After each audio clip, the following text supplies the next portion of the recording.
For many Oklahomans, the economic downturn has been a figurative rough ride. They've lost jobs or lost homes or maybe both. And now the ride could literally be getting rougher, as our Oklahoma Impact team discovered. Here's Alex Cameron.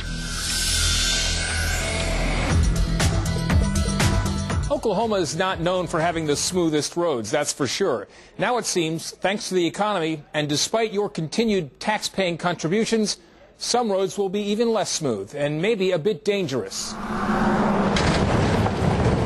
Gravel roads like this one in Sequoyah County are part of life in rural Oklahoma.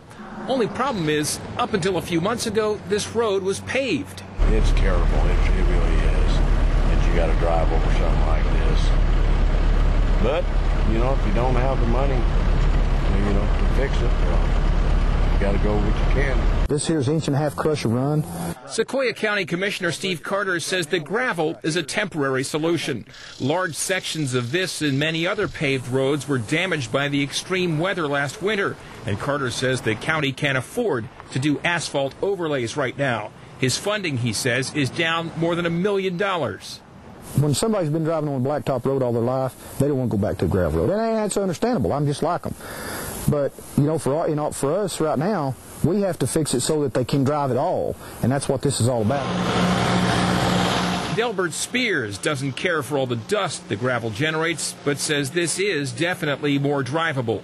It's better now than it was. Because there was big old potholes, you drop tar plumb down in them. Still, gravel can present a safety risk. Last week in Oologah, a driver lost control and flipped his vehicle on a road that had been asphalt, but which has also been temporarily returned to gravel. Troopers blame high speed, not gravel, for the wreck, but acknowledge gravel increases the danger posed by speeding. In Oklahoma County, truck traffic more than the weather has been responsible for the damage to rural county roads. Potholes are one thing, but patching a road like this, you know, if it's been damaged, you know, over a number of years and it's got, you know, a quarter mile, half mile of bad shoulder on both sides, then, you know, you can't really patch that. Commissioner Ray Vaughn says gravel's the best he can do right now on this rural road. He says his budget is down $600,000. That's the way it is. You do what you have to do, you know, when times are tough. Funding for county roads varies to some extent from county to county, but the majority comes from state fuel tax, gross production tax, and motor vehicle fees.